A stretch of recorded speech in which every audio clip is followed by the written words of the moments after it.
जय हिंद दोस्तों, आप सभी का स्वागत है आपके अपने सैनिक वेलफेयर यूट्यूब चैनल में। दोस्तों, केंद्रीय कर्मचारी चाहे वो रक्षा विभाग से हो, रेलवे से हो, पुलिस बल से हो, डाक से हो, आज उनके वेलफेयर को किस तरीके से नज़रअंदाज किया जा रहा है ये कहीं किसी से छिपा नहीं है।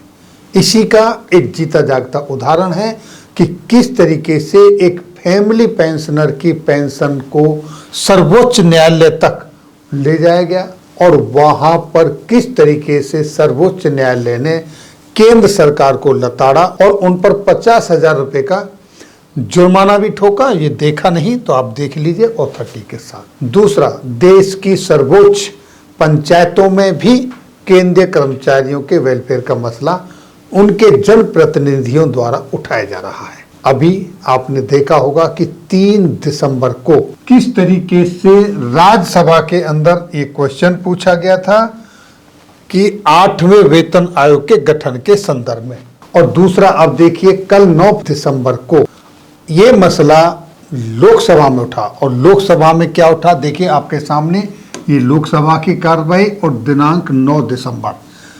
श्री जयप्रकाश जी, श्री आनंद भदौरिया जी और श्री वी वैद्यलिंगम जी ने वित्त मंत्रालय के सामने कुछ वाजिब सवाल रखे और वो किस तरह से थे, वो इस तरीके से थे कि वित्त मंत्री ये बताने की कृपा करेंगे कि 7वें वेतन आयोग का गठन फरवरी 2013 में किया गया था या नहीं। ये पहला सवाल पूछा उन्होंने और उसी के साथ उन्होंने पूछा कि यदि हाँ तो 7वें सीपीसी यानी 7वें वेतन आयोग के गठन के 10 साल पूरे हो जाने के बाद और वो समय निकल जाने के बाद भी 8वें वेतन आयोग का गठन नहीं करने तथा अभूतपूर्व मूल्य वृद्धि यानी कि जैसे अप्रत्याशित महंगाई बढ़ रही है उसके बावजूद जीवन यापन लागत और कर्मचारियों की दुर्दशा को नजरअंदाज करने के क्या कारण हैं, क्यों अभी तक 8वें वेतन आयोग का गठन नहीं हो रहा है।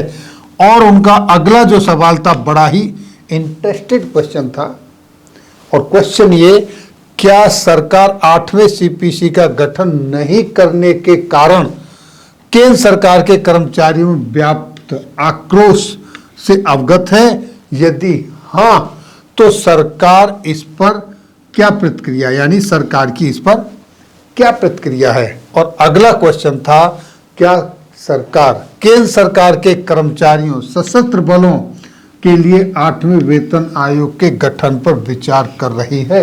यही प्रश्न 3 तारीख को राज्यसभा में पूछे गए और अब यही क्वेश्चन फिर से लोकसभा में पूछे गए हैं और वहां पर कारण भी जानने की कोशिश की है। और यदि हाँ तो इसकी घोषणा कब तक की जाएगी।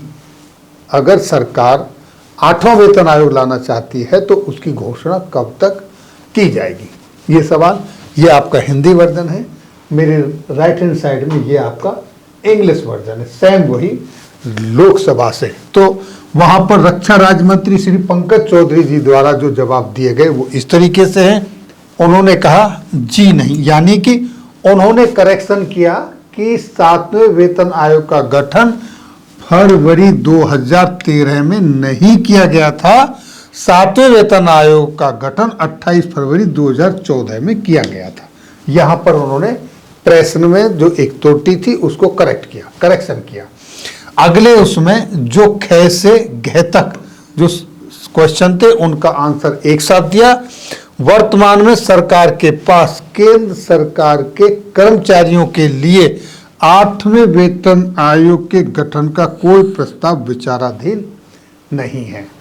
मना नहीं किया कि हम गठन नहीं करेंगे, क्या कहा, विचाराधीन नहीं है।